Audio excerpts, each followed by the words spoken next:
धरती का एक बेहद ही खूबसूरत हिस्सा यूरोप अपनी प्रगतिशील वैज्ञानिक सोच, समृद्धि और ज्ञान विज्ञान के लिए जाना जाता है। विज्ञान की तरक्की ने इस महाद्वीप को वो सब कुछ दिया जो किसी भी प्रगतिशील समाज की अभिलाषा हो सकती थी। गगनचुंबी इमारतें, मेट्रो, लंबी चौड़ी गाड़ियाँ, 5 सितारा होटलें, ये सारी संपन्नता इनके कठोर परिश्रम की गवाही देता है। तरक्की और विकास की इस चकाचौंध में डूबा समूचा यूरोप भौतिक सुख के हर संसाधन को जुटाने में तो सफल रहा, लेकिन अपने पुरखों की सांस्कृतिक विरासत को बचाने में विफल साबित हुआ। जाने एकेश्वरवाद के नशे में डूबा इतिहासकारों का एक कुलीन वर्ग बहुदेववाद से दामन छुड़ाने की छटपटाहट में अपने गौरवशाली अतीत को डार्क एज का ठप्पा लगाकर हजारों सालों की उनके पुरखों की समृद्ध विरासत को एक झटके में भुला दिया। जैसा कि आप सभी जानते हैं, हर कालखंड में शासन की निष्ठा से बंधे इतिहासकारों का एक बहुत बड़ा वर्ग कुटिलता और दुर्भावना से इतिहास को अपनी विचारधारा या फिर शासक वर्ग के दबाव में हमेशा तोड़ मरोड़ कर पेश करता आया है। संदर्भ हम भारत का लें या फिर यूरोप का, इन इतिहासकारों की कुटिलता का अंदाजा आपको इस बात से हो जाना चाहिए कि इन लोगों ने कैसे मुगल शासकों को सर्वकालिक महान साबित करी, वहीं आर्यों को विदेशी बताकर सालों इस देश के बहुसंख्यक लोगों की भावनाओं से खेलने के साथ साथ समाज में फूट डालने का भी षड्यंत्र किया। दूसरी तरफ हम यूरोप के इतिहास पर नजर डालें तो स्थिति वहां और भी भयावह नजर आती है।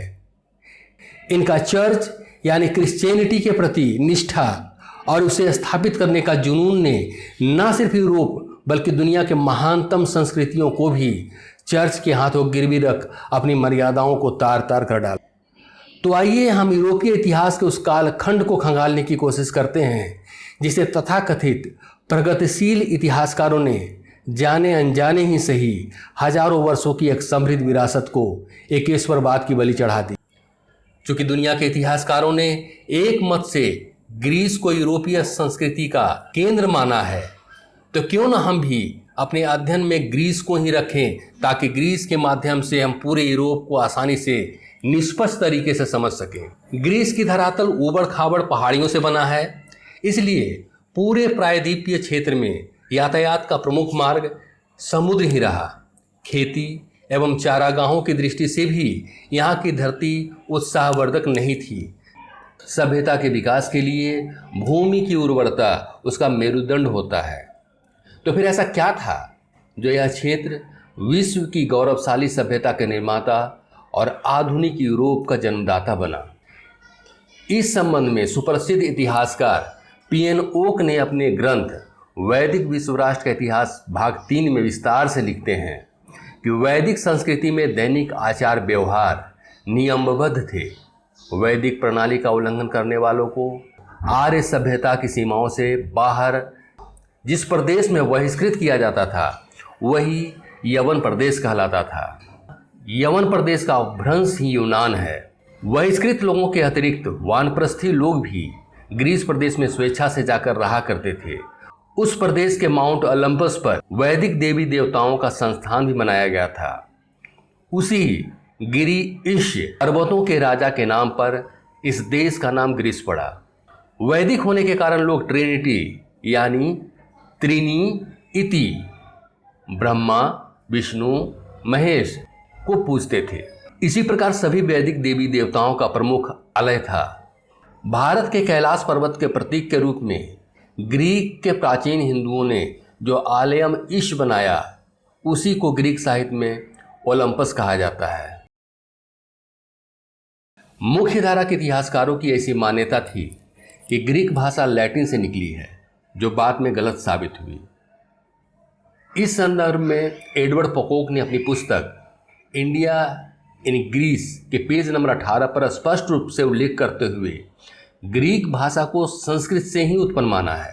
इस संबंध में गॉडफ्रे हिगिन्स अपनी पुस्तक द केल्टिक ड्रूड्स के पेज नंबर 61 में कहते हैं कि लैटिन के शब्द ग्रीक शब्दों से बड़े विकृत लगते हैं, इसलिए लैटिन को कभी भी ग्रीक से निकली भाषा नहीं कही जा सकती। दूसरी तरफ 1819 में जर्मन विद्वान फोमी का निष्कर्ष प्रकाशित हुआ था, जिसमें उन्होंने संस्कृत को ग्रीक, लैटिन, फारसी और जर्मन भाषाओं की जननी होने का दावा किया था, जिसका समर्थन टी बोरो ने 1955 में अपने शोध में भी किया था।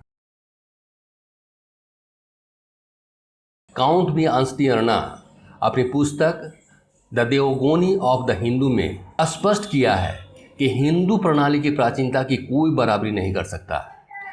इसे न केवल ब्राह्मण धर्म अपितु समस्त हिंदू प्रणाली का आरंभ भी माना जा सकता है। यह धर्म पश्चिम में इथोपिया से इजिप्ट और फिनीसिया तक बढ़ा, उत्तर में ईरान तक फैला और फिर यहीं से वैदिक धर्म ग्रीस और रोम में चलने लगा। ग्रीस में अधिकांश सूर्यवंशी थे, जिसके कारण कई स्थानों पर सूर्य मंदिर होते थे। रविवार को साप्ताहिक छुट्टी होती थी। संस्कृत में सूर्य को हेली भी कहा जाता है। उसी हेली के नाम से ग्रीस में हेलियोपोलिस नगर है। अलेक्जेंडर भारत की ओर बढ़ने से पहले अलेक्जेंड्रिया के शिव तीर्थ स्थल में पूजा किया था। स्ट्रैबो लिखते हैं कि हरक्यूलिस तथा बक्चुस यानी त्रंबकेश का अनुसरण करते हुए अलेक्जेंडर भी भारत के जीते हुए निची प्रदेश की सीमाओं पर देव मंदिर की स्थापना की थी। वहाँ 12 देवी देवताओं के 12 मंदिर थे और प्रत्येक मंदिर 50 हाथ लंबा चौड़ा था। बारबरा विनफील्ड स्टर्टफोर्ड ने इंडिया एंड द इंग्लिश के पृष्ठ 111-112 पर लिखती हैं कि कई बातों में कृष्ण भक्ति और क्रिस्त परंपरा एक जैसी है। क्रिस्त और कृष्ण की जन्म कथा तथा बाल जीवन बिल्कुल समान है। बाल क्रिस्त को अत्याचारी अधिकारियों से बचाने के लिए उनके जन्म स्थान से नाजरत में आश्रय लेना पड़ा था।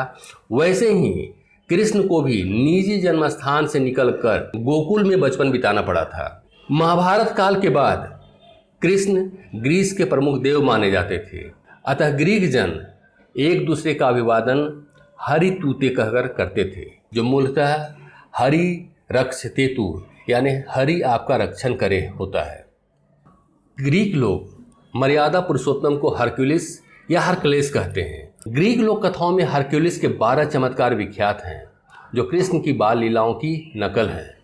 यूरोप में ऐतिहासिक और पुरातात्विक उत्खनन ईसाइयों द्वारा किए जाने के कारण प्राप्त वैदिक अवशेष या तो जानबूझकर छिपा दिए जाते थे या फिर नष्ट कर दिए जाते थे।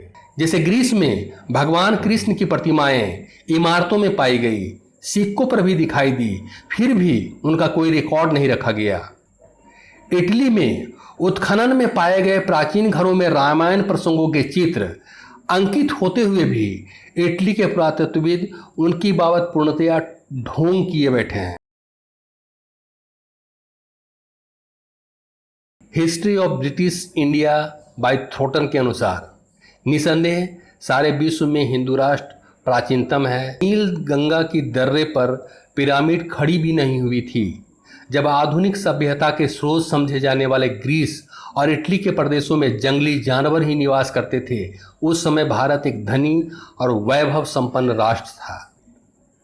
शल्य चिकित्सक सर्जन डॉक्टर रॉन निक के विचार के अनुसार हिंदू शल्य चिकित्सा में बहुत अग्रसर थे। यूरोप के चिकित्सकों के हजारों वर्ष पूर्व सुश्रुत संहिता में मूत्रपिंड में चुभने वाली पथरी की शल्य क्रिया बड़ी सूक्ष्मता से वर्णित है। आधुनिक शल्य चिकित्सा के औजार प्राचीन नमूनों पर ही बनाए जाते हैं। दुर्घटनाओं या हमलों के कारण शरीर के अंगों में टूट फूट हिंदू शल्य चिकित्सक बड़ी अच्छी तरह से दुरुस्त किया करते थे। बेबीलोन, असीरिया, इजिप्ट, ग्रीस आदि देशों में जो दवाएं प्रयोग होती थीं, वे सारी की सारी भारत में ही बनाई जाती थी। गॉडफ्रे हिंगिस ने अपनी पुस्तक द केल्टिक ड्रूट्स के पेज 112 में लिखते हैं, विज्ञान में तो ग्रीक लोग शिशु जैसे थे। उन्होंने प्रश्न करते हुए आगे लिखा है कि प्लेटो, पाइथागोरस जैसे विद्वजन जब पूर्व की ओर यानी भारत गए ही नहीं थे, तो उन्हें विज्ञान की जानकारी होती कहाँ से। ग्रीक लेखकों ने लिखा है कि हिंदू लोग बड़े ज्ञानी होते थे। उनका आध्यात्मिक ज्ञान उच्च स्तरीय था। खगोल, ज्योतिष और गणित में वे प्रवीण थे। डायनोसिस लिखता है कि हिंदुओं ने ही प्रथम सागर पार यात्राएं आरंभ कर दूर दूर देशों में निजी माल पहुंचाया। ग्रहों के भ्रमण वेग और तारों के अध्ययन और नामकरण हिंदुओं ने ही किया। अति प्राचीन समय से प्रत्येक क्षेत्र में हिंदू विख्यात थे। सुनीति कुमार ग्रंथ world and Aryans in their Indo European background में स्पष्ट उल्लेख किया है कि ग्रीकों की पोशाक से भी यह प्रकट नहीं होता कि वे मूल जन इस क्षेत्र में पहुंचने से पहले किसी ऐसे क्षेत्र में निवास करते थे जहां अधिक ठंड पड़ती हो। उनकी पोशाक पर टिप्पणी करते हुए डॉक्टर चाटुर्या लिखते हैं, ईरानी आर्यों के वस्त्रों का बहुत विश्वसनीय प्रस्तुतिकरण 6ठी शताब्दी ईस्वी पूर्व की हकमनी मूर्तियों टेपेस्ट्री के अवशेषों में पाया जाता है। पारसी आर्यों ने भारतीय आर्यों की तरह खुले वस्त्र पहनने की आदत डाल ली थी। यह प्राचीन मूर्तियों में देखा जा सकता है। भगवान सिंह ने कई इतिहासकारों का हवाला देते हुए लिखते हैं कि यूनानियों ने सादे अनसीले कपड़ों का चुनाव किया जो भारतीय आर्यों के 2 वस्त्र खंडों धोती और उत्तरीय में पाया जाता है। ठीक यही बात ग्रीस और कतिपय अन्य यूरोपीय स्थलों के विषय में काफी पहले श्रेडर ने कुछ विस्तार में जाते हुए कही थी। सुनीति कुमार मानते हैं कि मूल जनों की पोशाकें मीडियनों और सीथियनों में बनी रह गई थी, जो पहाड़ी क्षेत्रों में रहने के कारण ब्रीचेज व ऊंचे बूट पहनते थे। श्रेडर भी मानते हैं कि मूल जन ऊनी व लिनन वस्त्र बुनना जानते थे। वह ग्रीक स्त्रियों में भी इस तरह के वस्त्रों के प्रचलन की बात करते हैं और इनको पहनने के लिए जिस शैली का हवाला दी है वह भारतीय स्त्रियों के पहनावे की याद दिलाती है। श्रेडर इस संबंध में एक अधिक उपयोगी सूचना देते हैं कि टैसिटस के अनुसार ट्यूटन पुरुषों में से बहुत से एक अधोवस्त्र से ही संतुष्ट रहते थे और ऊपर बिल्कुल नंगे रहते थे।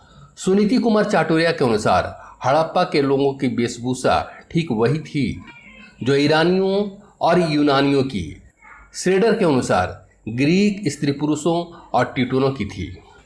आपने देखा कैसे वैदिक भारत और ग्रीस यानी यूरोप की संस्कृति एक थी। चर्च के उभार के साथ सुनियोजित तरीके से वैदिक यूरोप से उसकी मूल संस्कृति को तबाह किया गया, लेकिन हालात पुनः तेजी से बदलने लगे हैं। चर्च के झूठे आडंबर से तंग आए लोग पुनः वैदिक संस्कृति की ओर लौटने को तैयार बैठे हैं। बस एक गुरु की जरूरत है जो दिशा दिखा सके। धन्यवाद। जय हिंद।